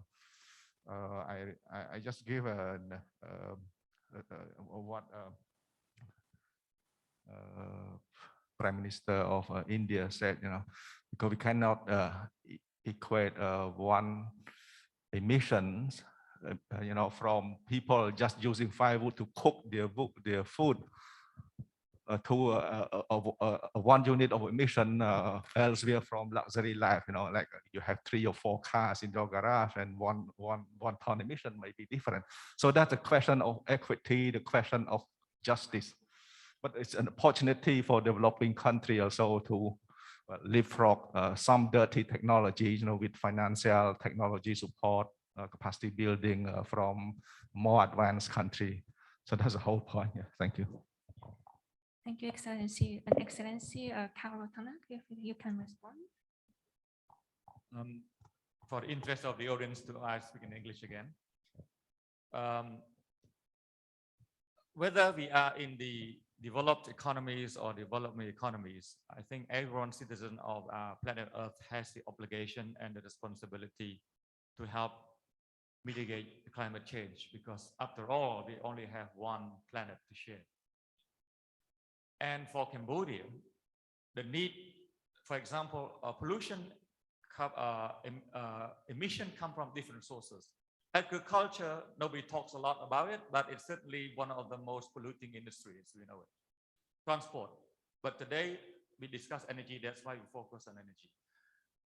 We will have to do, Cambodia as a developing economy has to do more to be greener, not that it is our obligation only to the world, but also it is good for us. And experience has shown many years ago, after we emerged from the Khmer Rouge, we depended 100% on fossil fuel for generation. Today, we are more than 70 or 60+%, almost 70% dependent on renewable energy. And the cost has come down. Our industrial competitiveness is better. And we believe that by following this path, by making ourselves greener, it's good for peace, it's good for sustainable development, and it's good for our obligation to the world. So it's not just because it's good for the environment and climate that we have to do, but it's good for all of us, whether it's economic, political, or social. Thank you. Thank you, Excellency. Sorry, Miss, you wanted to ask a question?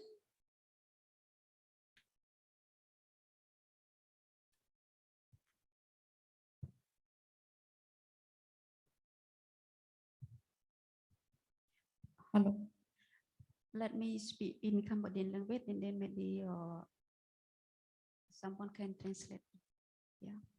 គេជំរាបសួរលោកជំទាវអាដាមលោកសេរីនាងខ្ញុំសាយកំសឿនពីក្រសួងកិច្ចការនារីចាហើយក៏សូមអរគុណផងដែរចានៅចាអាដាមលោកសេរីជាវាគ្មិននៅក្នុងការដែលបានចែករំលែកបទពិសោធន៍ក៏ដូចជាចាការងារពាក់ព័ន្ធមួយចំនួននៅក្នុងការលើកកម្ពស់ចានៅក្នុង climate action នេះអ្វីដែលជាការចាប់អារម្មណ៍របស់នាងខ្ញុំគឺតាមពិតទៅខ្ញុំមានសំណួរដល់ទី3ប៉ុន្តែពេលវេលាខ្ញុំមិនដឹងថាអញ្ញាតបានប្រមាណក្នុងការឆ្លើយតបទេតែទី1ខ្ញុំចាប់អារម្មណ៍នឹងមានសំណួរទៅកាន់លោកស្រីកូនីចា ពាក់ព័ន្ធទៅនឹងតើលោកស្រីមានអនុសាសន៍អីខ្លះក្នុងការចូលរួមនៅក្នុងការកាត់បន្ថយគម្លាត gender នៅក្នុងរបៀបរយៈនៃ gender action ចានេះទី1ហើយទី2ចាសួរទៅលោកថាស៊ីឡូដែរថាពាក់ព័ន្ធទៅក្នុងយើងដឹងថាវិស័យឯកជនគឺជាការចូលរួមចំណែកយ៉ាងសំខាន់នៅក្នុងការកាត់បន្ថយនៃការប្រែប្រួលអាកាសធាតុជាពិសេសក្នុងការចូលរួមចំណែកក្នុងការធ្វើម៉េចឲ្យមានសេដ្ឋកិច្ចបៃតងនេះ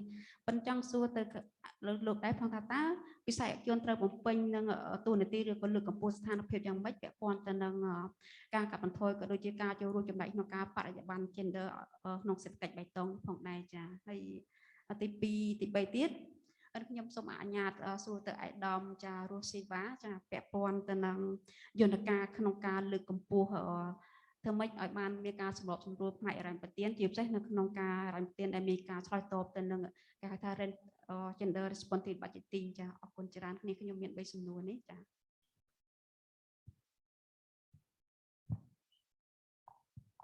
Thank you very much. So I'd like to ask the panelists to provide a very brief reflections on Ms. Kanni for the first question.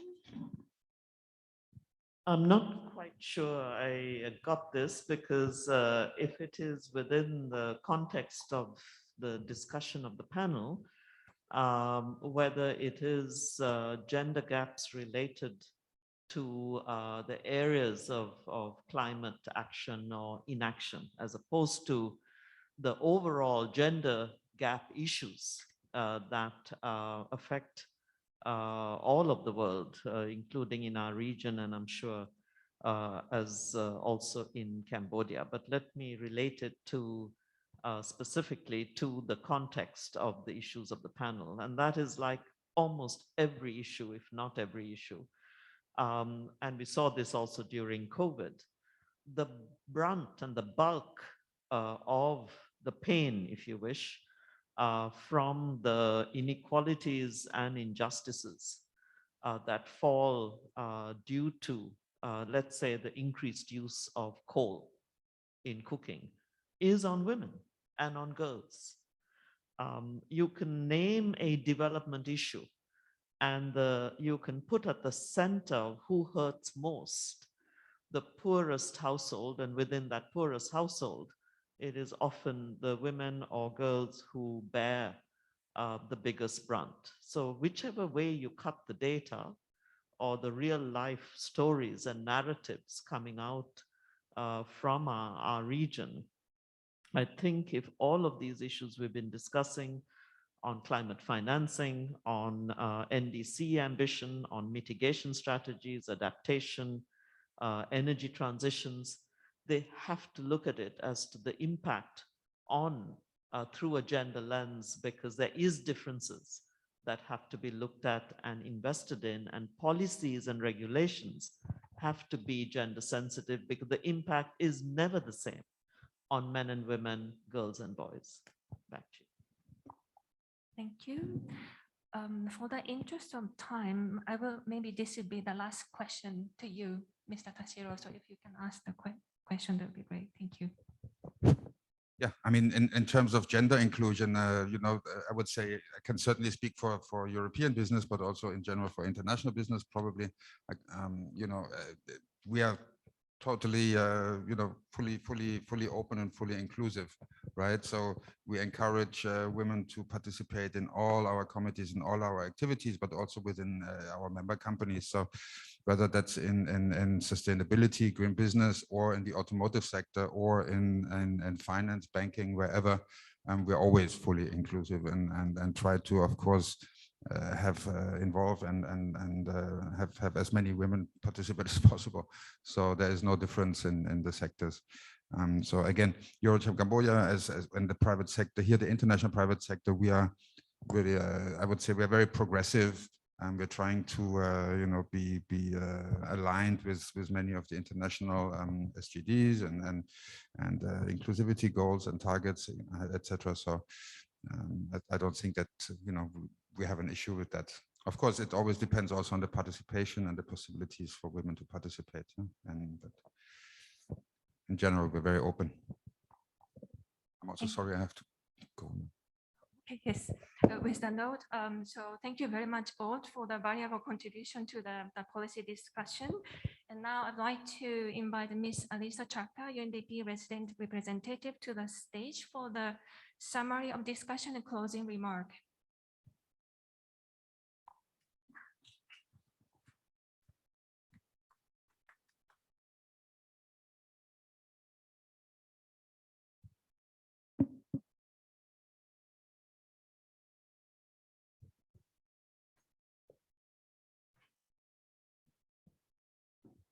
Thank you. First of all, allow me to welcome the esteemed panel. Thanks a lot for the very rich discussion.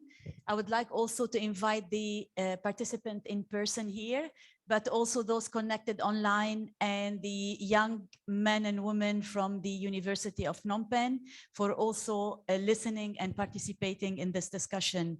I hope I can make, justice to all the rich points that were raised, both by the panel and the audience. But I think there are certain common denominators and ideas that most converge around.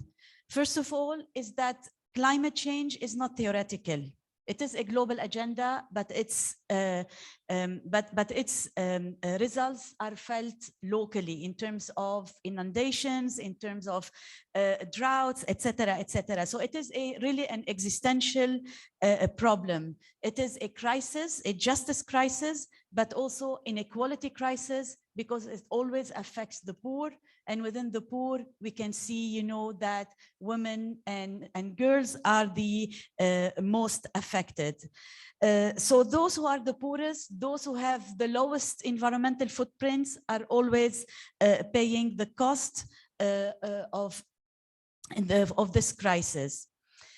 At the level of countries, we also see that the smallest countries, the countries with least environmental footprints, are always paying the brunt of this crisis. I think,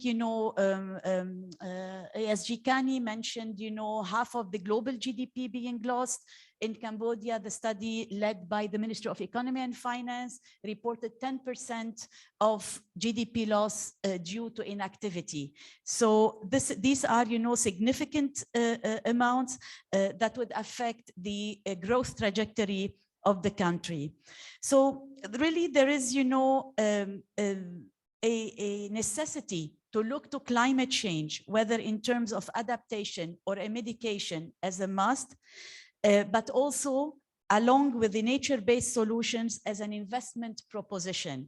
So we are front-loading some costs, but this will pay off on the medium to long term in terms of economic returns, in terms of saving lives, saving, livelihoods, but also in terms of peace, stability, and political gains. The climate action, Cambodia has been very active on the global, arena, but also locally on defining its vision and its climate agenda.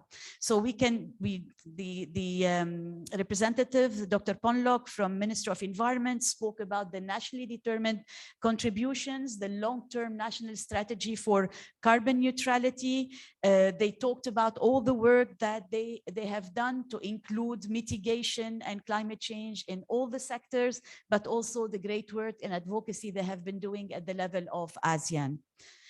He also highlighted that the vision is there, the political will is there, but there are certain, enablers or certain important ingredients that needs to be defined and made available for the country.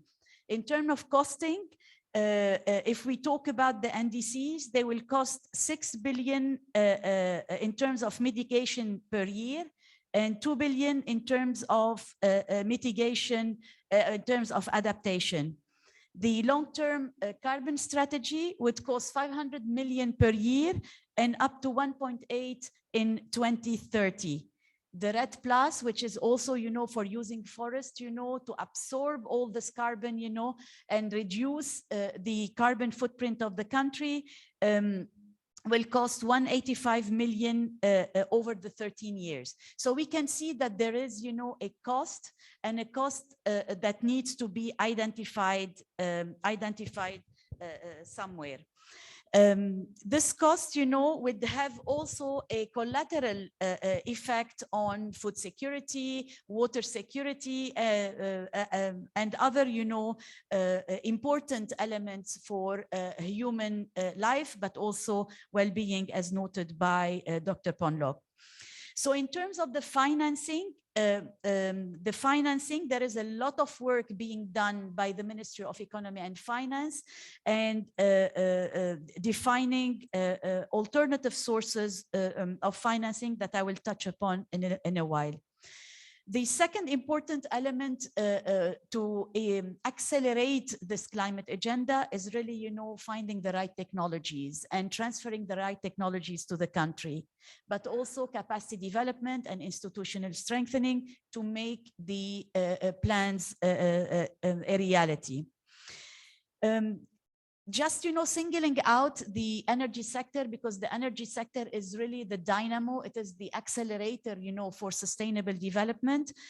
Cambodia has been faring so far, you know, well on the energy sector, but there is also a recognition that more can be done, and that the decision makers in the energy sector are trying to strike the right balance between liability, between resilience, accessibility, but also affordable cost for all. So this is really a work in progress, but you know, there has been also an important recognition that whatever decisions we are making today would affect the scope, but also the rate of Cambodia returning post-pandemic, you know, to growth levels, but also for sustainable development in the future.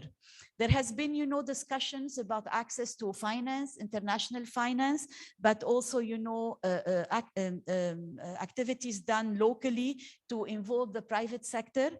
So it is very important that not only to look to loans to financing this agenda, but also to look to non-debt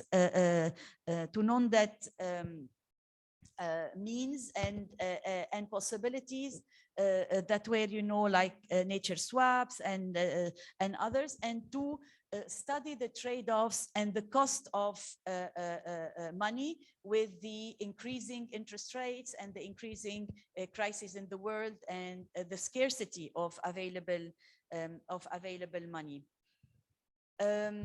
To just highlight the importance, or to reiterate the importance of the private sector for the green development, the green sustainable development, and as a driver for transition and acceleration. The private sector is collaborating with the government on many aspects, including on investments, such as, you know, improving the investment law, expanding the area that the investment law would, making it more accessible to green businesses, to green SMEs, but also working on internally, you know, on walking the talk, on implementing, you know, green energy, green decisions, circular economy, and others, you know, within their own businesses. There has also, you know, a call to create the right enabling environment for allowing green investments by the private sector, and it seems there is the appetite to invest in Cambodia should the right enabling environment be put in place. So it has been a very, very rich discussion, but, you know, I'm afraid I did not do half justice for it, but I think these are the main points that, you know, were a common denominator between all the speakers. And I hope that my colleagues have captured this wealth and diversity. Thank you to all of you. Thank you for this important insight. And I hope that the audience also have found it as interesting as I did. Thank you.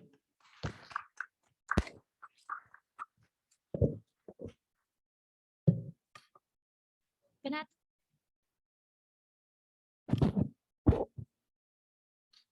គណៈធិបតីនិងអង្គពិធីទាំងមូលជាទីគោរពកិច្ចពិភាក្សាគោលនយោបាយក្រមប្រធានបទពន្លឿនរបៀបវារៈអាកាសធាតុរបស់កម្ពុជាអព្យាក្រឹតភាពកាបូននិងភាពធន់នៃវិស័យធម្មពលនិងហិរញ្ញប្បទានសម្រាប់ការអភិវឌ្ឍប្រកបដោយចីរភាពបានមកដល់ទីបញ្ចប់ហើយតាំងនាមឲ្យគណៈចាត់តាំងនៃកម្មវិធីនេះខ្ញុំសូមគោរពថ្លែងអំណរគុណយ៉ាងជ្រាលជ្រៅចំពោះវត្តមានចូលរួមដ៏ឧត្តមឧត្តមក៏ដូចជាការចំណាយពេលវេលាដ៏មានតម្លៃរបស់គណៈធិបតីក៏ដូចជាឯកឧត្តមលោកជំទាវលោកស្រីអ្នកនាងកញ្ញានិងភ្ញៀវកិត្តិយសទាំងអស់ដែលបានចូលរួមនៅក្នុងកិច្ចពិភាក្សានេះតាំងពីដើមរហូតដល់ចប់ជាចុងក្រោយនាងខ្ញុំនិងក្រុមការងារសូមអនុញ្ញាតគោរពជូនពរគណៈធិបតីអង្គពិធីទាំងមូលនៅសុខភាពល្អនិងជោគជ័យគ្រប់ភារកិច្ចនាងខ្ញុំនិងក្រុមការងារសូមថ្លែងអំណរគុណនិងសូមប្រកាសរំសាយចាសសូមអរគុណ